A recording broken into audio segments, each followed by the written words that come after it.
Porque el Poder Ejecutivo en todos nuestros países, al menos en todos los países de esta muestra, que incluye toda la región andina y gran parte de la región de Centroamérica, la ejecución de la hacienda pública es una responsabilidad exclusiva del Poder Ejecutivo. Y entonces ahí se mezclan una serie de prioridades que en un contexto en el cual, como les digo, hay muy poca información. Incluso uno trata de entrar y hace una búsqueda en las páginas web de los poderes judiciales de toda la región, de los países de la región, y salvo algunas contadas excepciones, ¿no?, producto justamente de esos procesos de innovación y reforma sostenida de las cuales han sido objeto, como pasa en el caso de Costa Rica, y aquí nos acompaña el presidente de la Corte Suprema, don Luis Paulino. Uno no encuentra pues esos datos, ¿no? Es por eso que la información que ahora vamos a presentar de manera muy genérica, ¿no?, y con todos estos problemas de comparación entre los países, pero aún así es un vistazo que puede resultar sugerente, es producto de una comunicación formal que se ha hecho con el Banco Mundial a cada uno de los áreas de presupuesto de los poderes judiciales.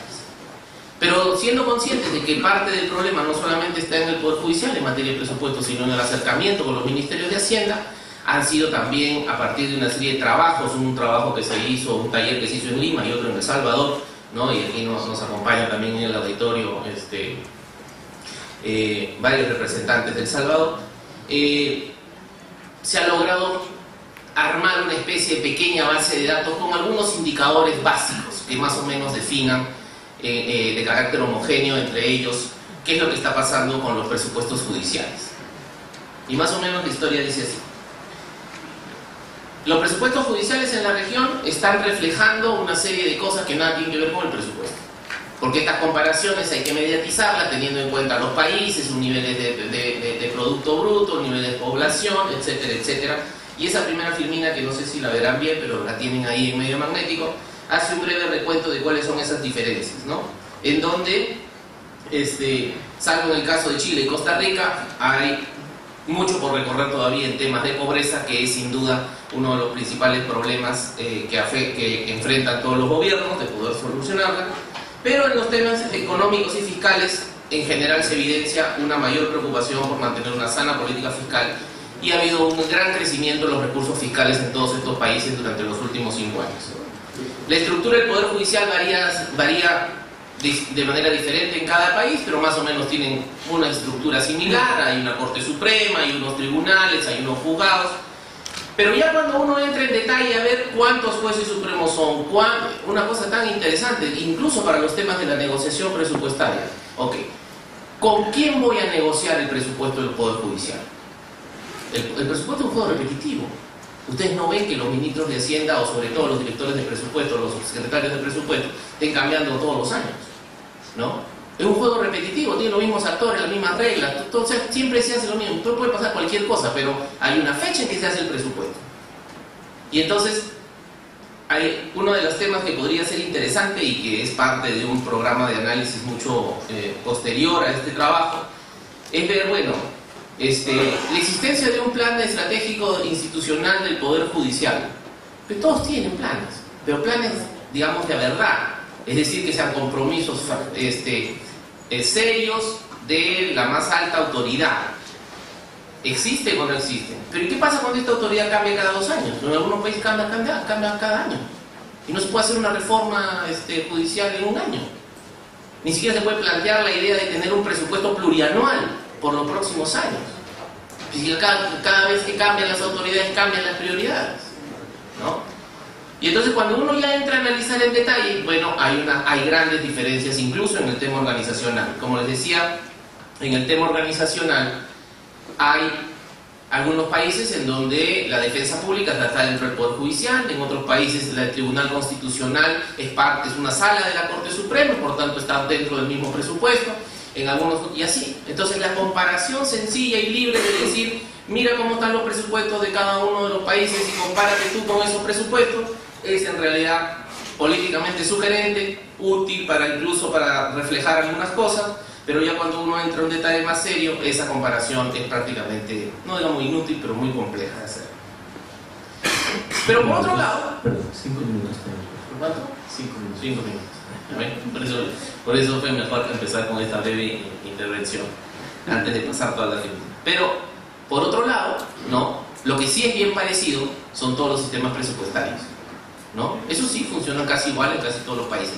Todos son como más o menos, me imagino que más o menos se da igual acá, ¿no? O sea, inercial, el presupuesto es un residuo del programa económico. O sea, las grandes decisiones de la política presupuestaria en todos nuestros países no se fijan en el proceso presupuestario, se fijan como un resultado del programa, ¿no?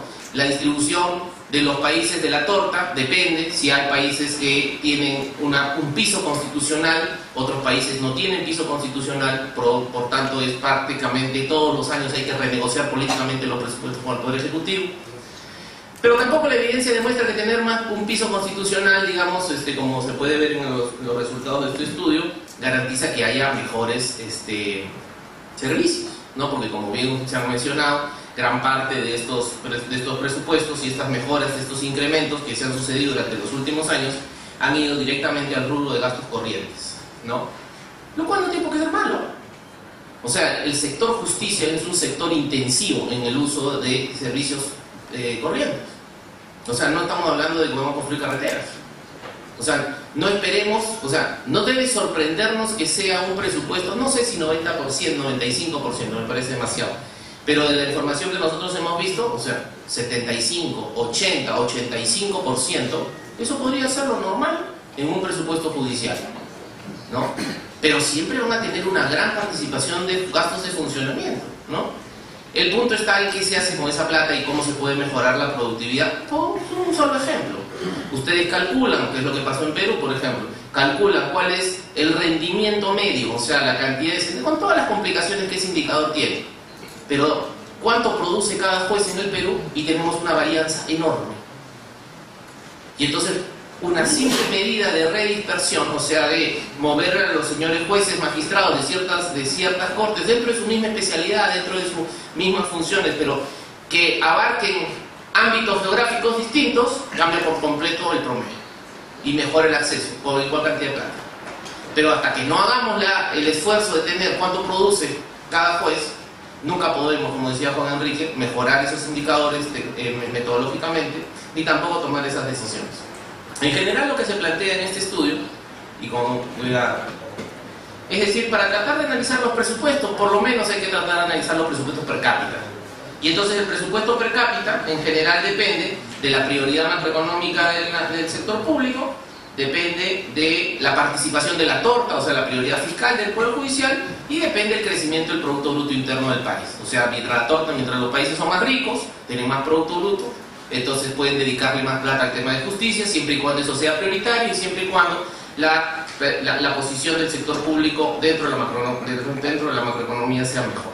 Pero no solamente eso, sino que a partir de esos breves indicadores cuantitativos, ¿no?, uno puede entrar a relacionar, cuya definiciones y muestras están ahí, uno puede empezar a relacionar qué es lo que está pasando con ya las cosas que a la gente más le hacen sentido, incluso a nosotros los economistas, ¿no?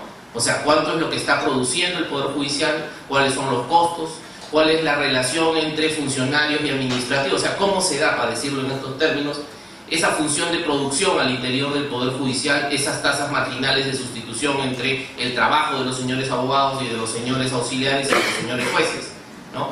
Entonces, y al final se logra vincular las tasas de producción judicial con las tasas de congestión, con los niveles de litigiosidad, etc. Y lo que uno encuentra es una enorme dispersión, ¿no? Como que uno podría decir que los jueces en Chile producen como 4 veces los jueces en Perú, ¿no?, por poner un ejemplo sencillo. Pero claro, esas comparaciones, ¿no?, si bien es cierto, son políticamente sugerentes, el estudio demuestra que son técnicamente poco serias de hacer, por todo incluso lo que ustedes han conversado en la mañana. Pero lo que sí está claro, y es teóricamente robusto, académicamente factible de hacer, es ver qué ha pasado con la evolución en el tiempo.